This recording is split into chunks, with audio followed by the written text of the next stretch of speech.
Olá, o tema desse vídeo são as SVMs, ou Support Vector Machines. As SVMs são uma família de algoritmos de Machine Learning que ganharam bastante destaque no início dos anos 2000 devido ao seu bom desempenho em diversas tarefas. De uma forma mais simples, uma SVM é um classificador linear. Uma das características que tornam a SVM bastante robusta e faz com que ela tenha um bom desempenho é que ela busca maximizar a margem de separação entre as classes. Daqui a pouco esse conceito de maximizar a margem de separação vai ficar mais claro quando a gente vê alguns exemplos. E além disso, para fazer uma transformação de um classificador linear para um não linear, ela faz uso de funções kernel para que esse classificador possa ser estendido para casos não lineares.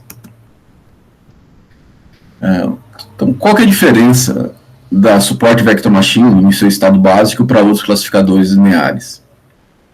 Considere os dois classificadores lineares que a gente já viu aqui até agora no curso. Nesse problema de exemplo aqui. Então, nós temos aqui um problema com duas classes, a classe dos triângulos e a classe dos círculos verdes e dos triângulos laranja. Nessa figura também está representado a fronteira de decisão dos dois classificadores que a gente viu, o discriminante linear, que é essa linha cheia, e a regressão logística, que é essa linha pontilhada. Recordando um pouquinho, o discriminante linear, ele vai tratar isso aqui como se fosse uma distribuição gaussiana, então ele vai estimar a densidade e probabilidade aqui de cada uma das classes, para tentar encontrar essa fronteira de decisão. E a regressão logística tenta modelar a razão de chances aqui, como se fosse um problema de regressão linear entre as classes, fazendo aquela transformação usando a função sigmoide. Existem outros classificadores lineares. As redes neurais, na sua forma mais básica, por exemplo, também são um classificador linear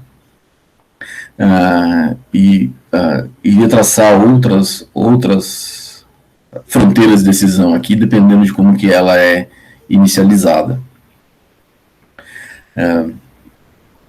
O que eu quero dizer com esse slide é que diferentes classificadores lineares podem traçar diferentes fronteiras de decisão, dependendo das premissas que eles assumem, se os dados seguem uma distribuição gaussiana, se eu estou modelando aqui a razão de chances, se eu estou usando um modelo com base em redes neurais que tem uma inicialização aleatória dos pesos ali e depois tenta encontrar um hiperplano que separa. Ou seja, diferentes modelos encontram diferentes fronteiras de decisão, e essas fronteiras de decisão podem variar devido a diversos fatores. Nas SVMs, na Support Vector Machines, o objetivo é encontrar um hiperplano que maximiza a margem.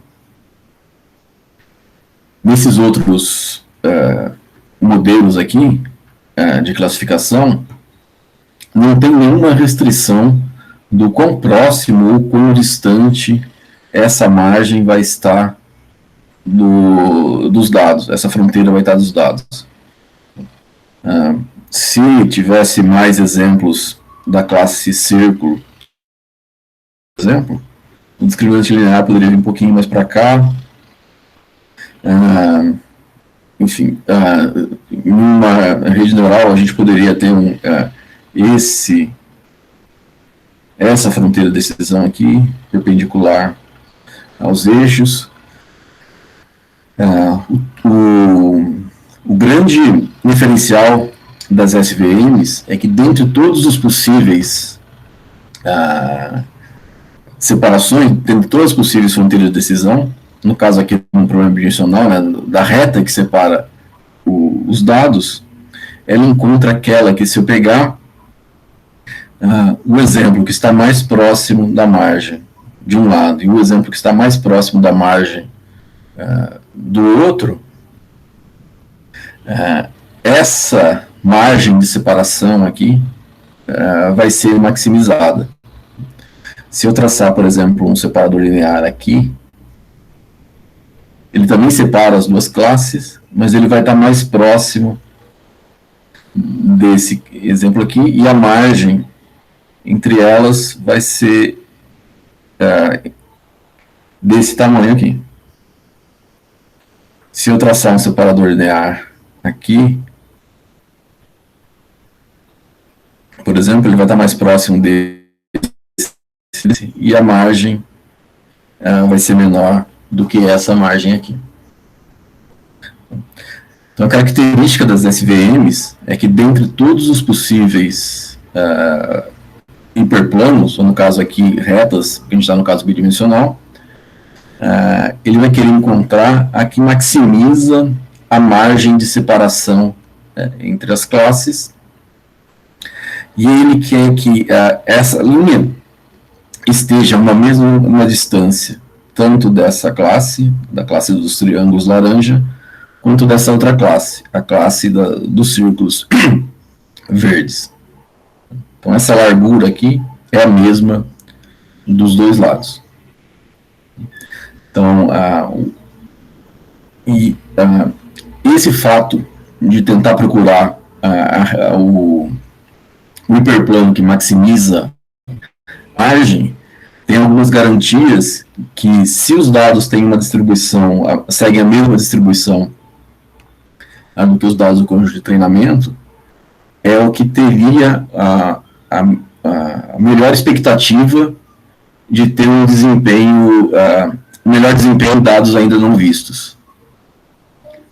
Então, o desempenho esperado, se os dados seguem as mesmas características das SVMs,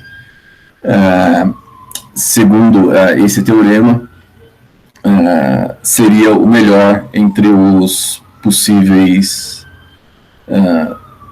as possíveis fronteiras de decisão aqui, as possíveis separações entre as duas classes.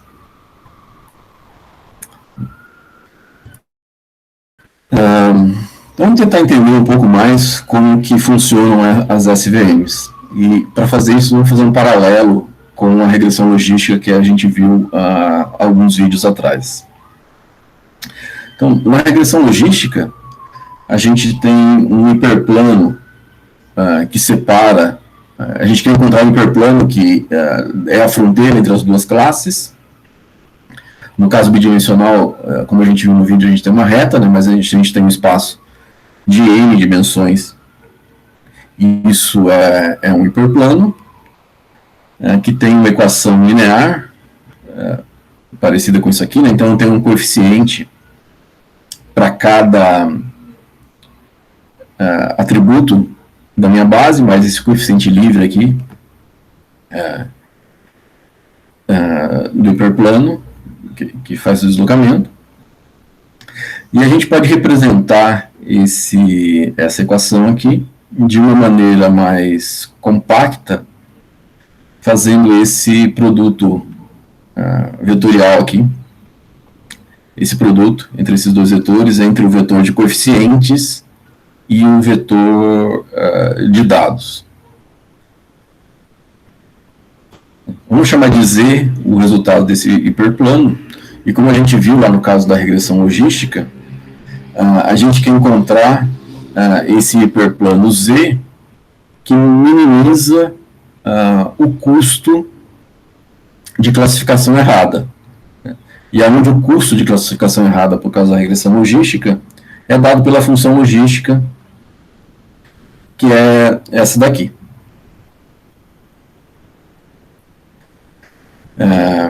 Já para as SVMs, a gente troca esse custo aqui, que segue uma função logística, por esse custo aqui, que especifica aqui um valor mínimo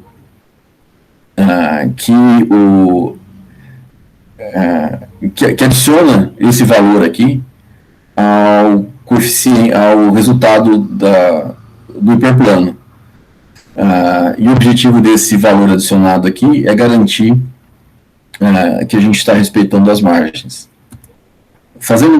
E além disso, a forma aqui dessa função de custo é mais simples do que a forma da regressão logística. Ao invés da exponencial, a gente tem aqui uma relação linear.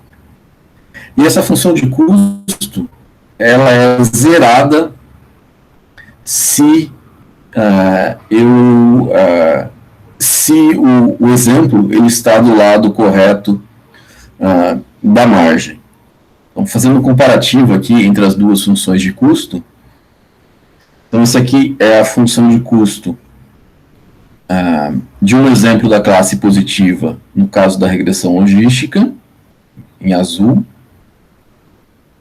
e esse aqui é a função de custo no caso das SVMs. Então, no caso das SVMs, se a gente, se o hiperplano aqui, ele toca no 1, o custo é 0. E esse aqui é o gráfico da função de custo no caso de um exemplo da classe negativa, da classe y igual a 0, que é o espelho dessa daqui. Qual é o efeito de zerar o custo a partir daqui?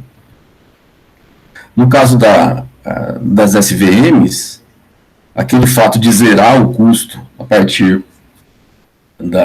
de um certo valor, significa que, uma vez que eu encontrei esses pontos aqui, o círculo vermelho, que é o ponto que define a fronteira, o ponto mais próximo da fronteira, e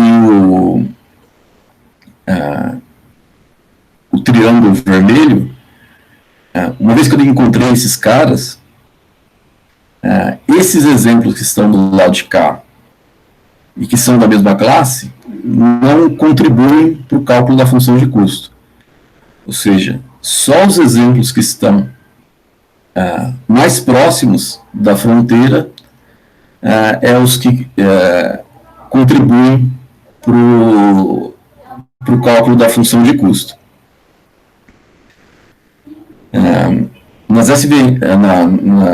Na regressão logística, esses valores aqui, eles irão contribuir com um pequeno valor. Nas SVMs, eles não importam. Esses exemplos aqui, que estão na fronteira, são chamados vetores de suporte. Os vetores que margeiam a fronteira de decisão aqui e que definem essa margem de separação.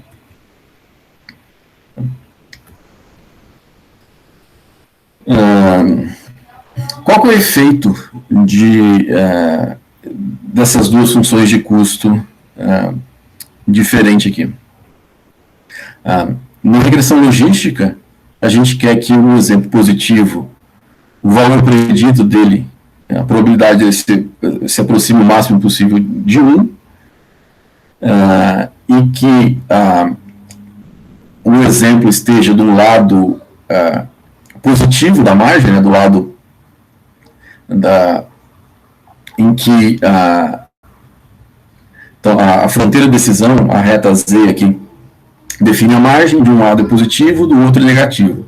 Então, se o exemplo é da classe positiva, a gente quer que o valor predito se aproxime de 1, e que o exemplo esteja do lado positivo da margem.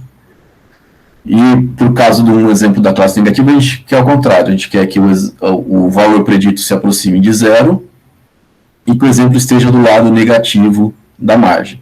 Lembrando que a margem é onde essa curva Z aqui é igual a 0. Então, para cima dela é positivo, para baixo é negativo. Já nas SVMs, e por isso que ela é chamada de margem larga, a gente quer que, se o exemplo for positivo, ele tenha uma distância mínima com relação à margem. Ele esteja a uma distância com relação à margem, de tal maneira que o produto entre ele e a reta seja igual a 1. Quer dizer, não basta simplesmente estar do outro lado da fronteira, tem que ter uma margem de separação entre os exemplos. E ele quer encontrar o hiperplano que maximiza essa margem.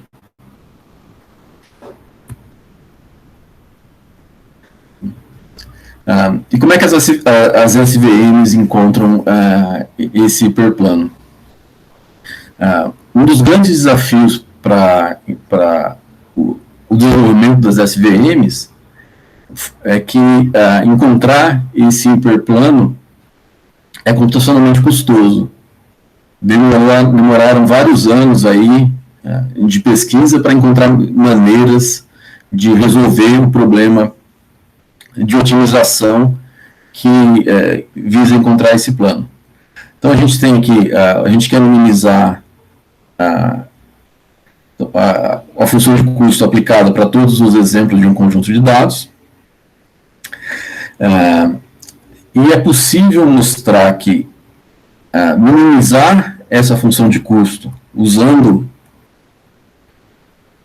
esse custo aqui das SVMs é equivalente a minimizar a soma dos coeficientes que multiplicam a reta, condicionado a que a multiplicação desses coeficientes para todos os exemplos que estejam, para todos os exemplos positivos, seja maior que 1, e a multiplicação desses coeficientes para todos os exemplos negativos sejam menor ou igual que menos 1. Faltou um menos 1 aqui. Perdão, vou corrigir.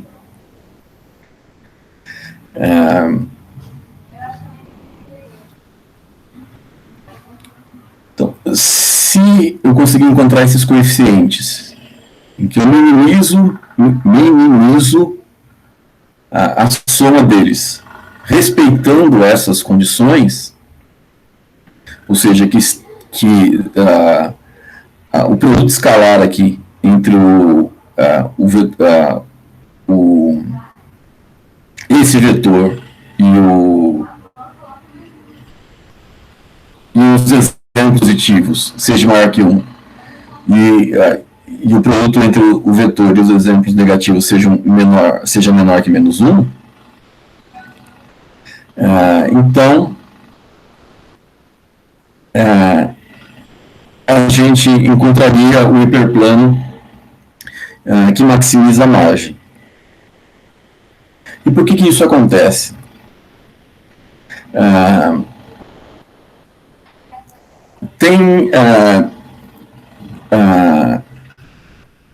Se a gente olhar a geometria analítica que envolve essa multiplicação desse produto vetorial aqui, então a gente tem que um vetor x, que é o vetor que dá a orientação do hiperplano, ele segue a reta, ele segue a orientação da reta de separação, né, da fronteira de decisão, e o vetor de coeficientes, ele é um vetor que aponta na direção normal do plano, desse plano.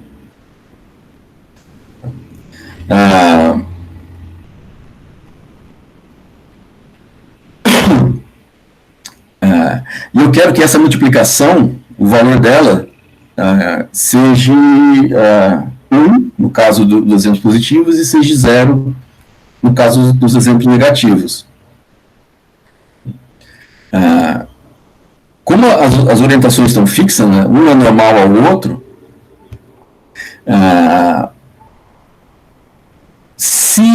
para eu fazer, para eu fazer essa multiplicação aqui,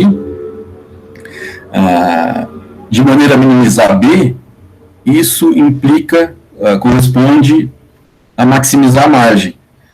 E quando eu multiplico esses caras aqui, de tal maneira que B seja minimizado,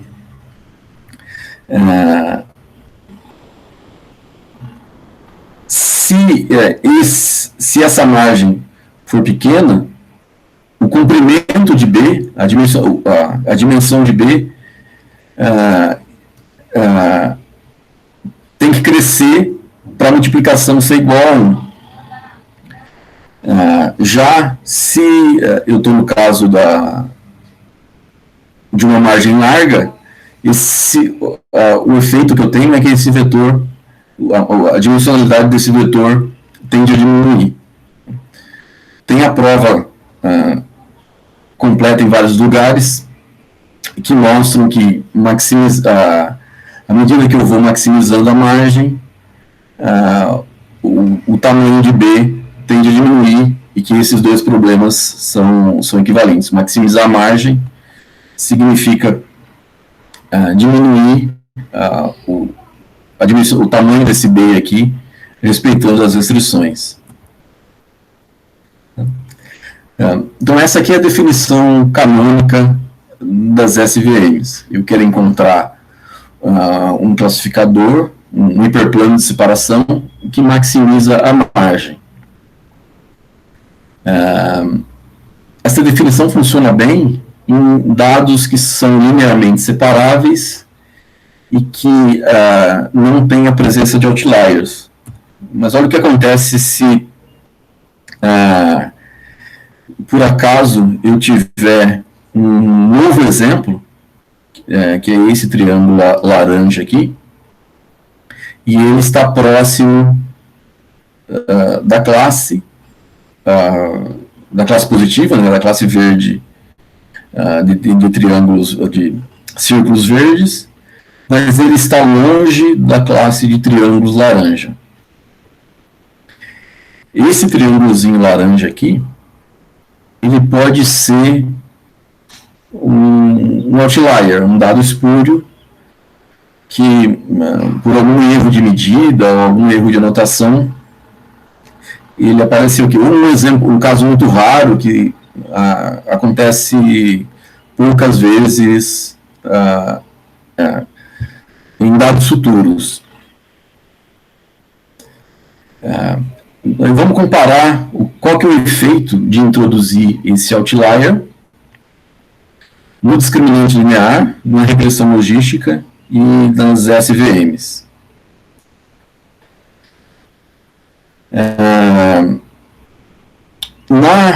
No discriminante linear, como a gente está mudando isso aqui como distribuições de probabilidade, esse exemplo, como ele está longe do centro aqui de massa da classe triângulos laranja, ele contribui pouco para o cálculo da função de dimensionalidade e ele influencia pouco na hora que eu vou calcular a margem de separação. Já na regressão logística, esse exemplo aqui vai deixar a regressão logística canônica também, o modelo mais simples. Vai trazer a separação entre elas para cá, porque esse exemplo aqui ele vai pesar bastante na hora que eu for calcular a função de custo, e para as SVMs ele também vai pesar bastante e vai trazer a fronteira de decisão para cá, para essa região aqui. Então aqui é a regressão linear e aqui é a SVM. Então, na forma canônica, o discriminante, a regressão logística e a SVM, eles são bastante sensíveis a outliers. Nas SVMs, a gente controla essa sensibilidade introduzindo um parâmetro de regularização, que é o parâmetro C. Qual que é a ideia desse parâmetro C? Ele é um parâmetro que pode ser ajustado pelo usuário, e a interpretação dele, ou falando de uma maneira simplista, é que como se eu suavizasse a margem, é como se deixasse a margem porosa, permitindo que alguns exemplos de uma das classes atravessem essa fronteira, de tal maneira que eles seriam ignorados na hora de resolver o problema de otimização. É como se eu permitisse que,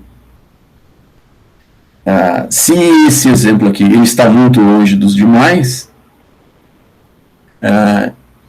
ele pode ficar do lado de lá da fronteira para deixar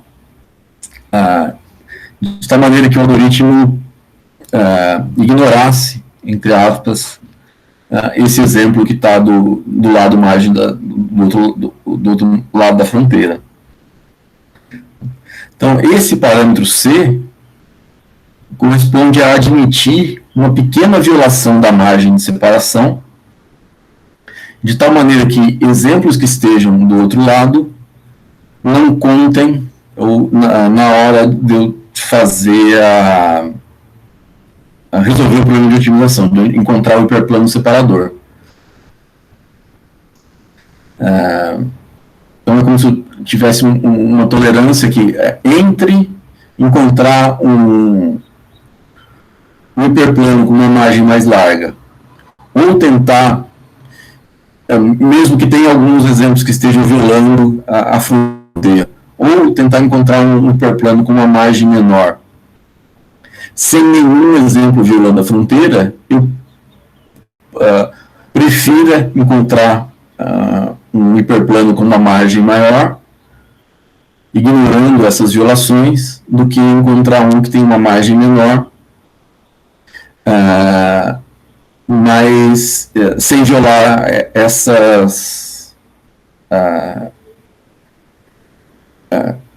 restrição de ter uma separação entre a margem. E esse valor ele é um hiperparâmetro do algoritmo. É um valor que eu posso ajustar para deixar o algoritmo mais ou menos sensível a esses outliers. Então, por exemplo, desse parâmetro C aqui, se eu coloco ele como sendo igual a zero, o efeito que eu vou ter é que eu vou querer encontrar o hiperplano sem nenhuma violação de restrição, ou seja, entre a separação e os vetores de suporte que definem a margem não pode ter ninguém. E no caso de eu ter um outlier, como no caso aqui do triângulo laranja, isso pode fazer com que a margem seja pequena. E se eu colocar esse valor, esse C como um valor muito grande, é como se eu permitisse que todos os exemplos ficassem entre as duas margens. Então, esse aqui seria o hiperplano separador, e esse aqui é a margem da classe círculos verdes, e essa aqui é a margem dos triângulos laranja. Então, aqui, com C muito grande, eu permito que todos os exemplos fiquem aqui entre as duas margens. Então, o objetivo é encontrar um valor de C que esteja entre esses dois caras aqui, entre 0 e infinito, de tal maneira que eu encontre um hiperplano com uma margem grande, uma margem larga, com poucas violações nos exemplos entre as margens. Ou seja, que essa região entre margem aqui tenha poucos exemplos entre as duas classes. Então, aqui C igual a 0, não tem ninguém entre elas, C igual a infinito, ele coloca todo mundo entre elas, e eu quero encontrar um C intermediário. Então, aqui C igual a 0 pode levar com que eu tenha uma margem pequena, C igual a infinito faz com que eu tenha uma margem larga, e eu quero encontrar uma situação de equilíbrio entre essas duas coisas. Poucos exemplos entre as margens, como acontece aqui, e não acontece aqui, porque aqui tem todo mundo entre as margens, mas que eu tenho uma margem larga, que é o que acontece aqui, mas não acontece aqui. Então, esse parâmetro C, eu tenho que ajustar na hora que eu estou treinando o meu modelo, para tentar encontrar esse equilíbrio. Nós vamos ter aqui um outro vídeo que discute um pouco como automatizar esse processo de busca de parâmetros. Então, dependendo do algoritmo que eu estou considerando, como que eu faço para encontrar bons parâmetros para o meu problema. Uma outra característica das SVMs é que eu posso transformar um problema de classificação não linear por um problema linear usando a ideia de kernel. Então, essa definição que a gente viu aqui, tanto das margens rígidas quanto das margens suaves, das soft margens, a fronteira de decisão ela é sempre linear. E aí, se eu tenho um problema em cujos dados não podem ser separados por uma reta ou por um hiperplano, elas não são aplicáveis. Mas nas SVMs, a gente pode usar uma transformação que é chamada de kernel, quando a gente quer calcular uma fronteira de decisão não linear, usando um algoritmo que calcula uma fronteira de decisão linear.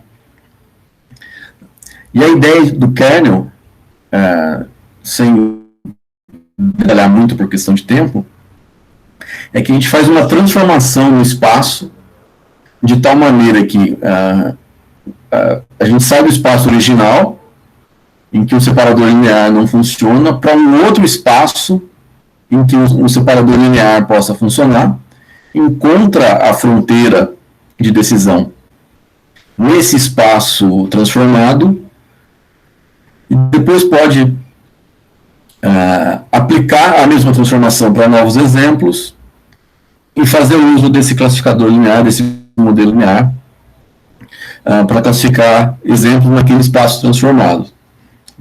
Então, o kernel trick, o truque do kernel, consiste em fazer essa transformação nos dados de tal maneira que a gente possa sair de um problema que não linearmente separável para um problema linearmente separável em um espaço de outra dimensão. E aqui tem um exemplo de como isso funcionaria para essa base de dados aqui, em que eu tenho os exemplos positivos, aqui os círculos verdes, e os exemplos negativos, que são os círculos laranja, que estão em volta dos círculos verdes. Nesse caso aqui, a gente não consegue usar um separador linear aqui para encontrar um bom modelo de classificação. E a gente viu lá, quando a gente viu a prática do gradiente, do discriminante linear, que o discriminante linear ele fica perdido aqui, né? Ele não consegue encontrar uma boa classificação, um bom modelo para classificar os exemplos. Nesse caso aqui, a gente pode aplicar uma transformação que é chamada de kernel gaussiano. Qual que é a ideia do kernel gaussiano? É como se eu pegasse cada exemplo aqui e fosse calculando a similaridade usando uma função gaussiana e contando quantos exemplos estão a uma certa distância, e eu vou crescendo essa gaussiana, e à medida que eu vou crescendo essa gaussiana, eu vou diminuindo a influência dos vizinhos. É como se eu tivesse... então, é como se eu pegasse esse ponto aqui, e como ele tem vários pontos em volta aqui, ele ficasse mais pesado e ele está numa região mais densa e isso faz com que ele seja transformado para essa região aqui do espaço. Esse cara aqui do canto, se eu for traçando gaussianas aqui, tem uma região grande aqui que não tem ninguém, então ele está num canto, né? Então só tem pontos mais densos aqui nessa região, aqui ele não tem ninguém, então é como se ele ficasse menos pesado e ele viesse aqui para essa região. Então a ideia desse kernel gaussiano é que ele pega um exemplo aqui e vai crescendo círculos de acordo com uma gaussiana multivariada, e se ele está numa região mais densa, ele é transformado aqui por um valor menor, e esse cara aqui que está numa região menos densa, desse lado aqui não tem ninguém, né, considerando uma gaussiana aqui, ele tende a ficar nesse peso mais alto aqui. Ele tem que ser transformado nesse valor mais alto aqui. Uma vez que eu fiz essa transformação, então eu estou saindo desse espaço bidimensional aqui para esse espaço tridimensional aqui, em que essa terceira dimensão está relacionada a essa densidade, né, que eu calculo com essa similaridade gaussiana.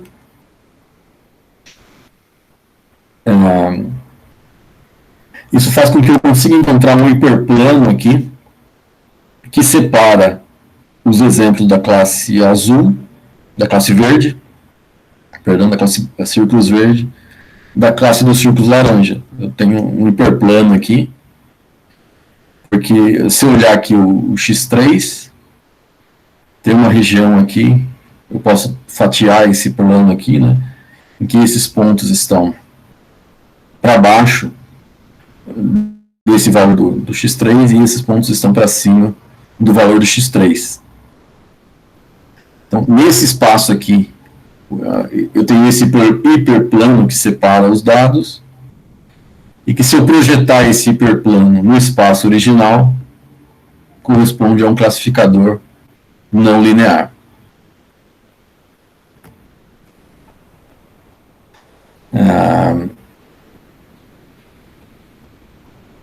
Esse kernel gaussiano, que eu comentei aqui, ele tem um outro hiperparâmetro, que é o quanto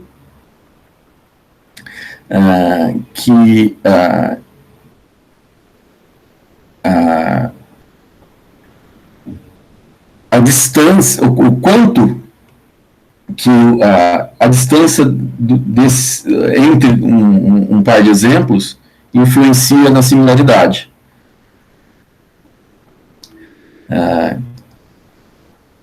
Então, se eu tenho um valor pequeno para esse parâmetro, que é o sigma do kernel gaussiano, eu vou dar um peso maior para exemplos que estão muito perto daquele que eu estou calculando essa similaridade, e vou dar um peso pequeno para quem está longe. Se esse valor de sigma é grande, eu vou dar um peso grande também para aqueles pontos que estão muito mais longe. Então, é o raio da região de vizinhança que influencia no cálculo da densidade. Quantos pontos eu olho para verificar quem está longe e quem tá perto. Isso tem... como eu estou fazendo essa transformação, isso acaba tendo um efeito combinado com aquele parâmetro C que define as margens suaves. Eu posso... agora eu vou ter dois hiperparâmetros, né? Um que é o C, aquele cara que controla o quão porosa é a minha margem, o quanto de exemplo eu permito que vaze essa margem, e o parâmetro sigma, que considera o quão exemplos vizinhos vão influenciar na hora de calcular essa transformação pelo kernel gaussiano.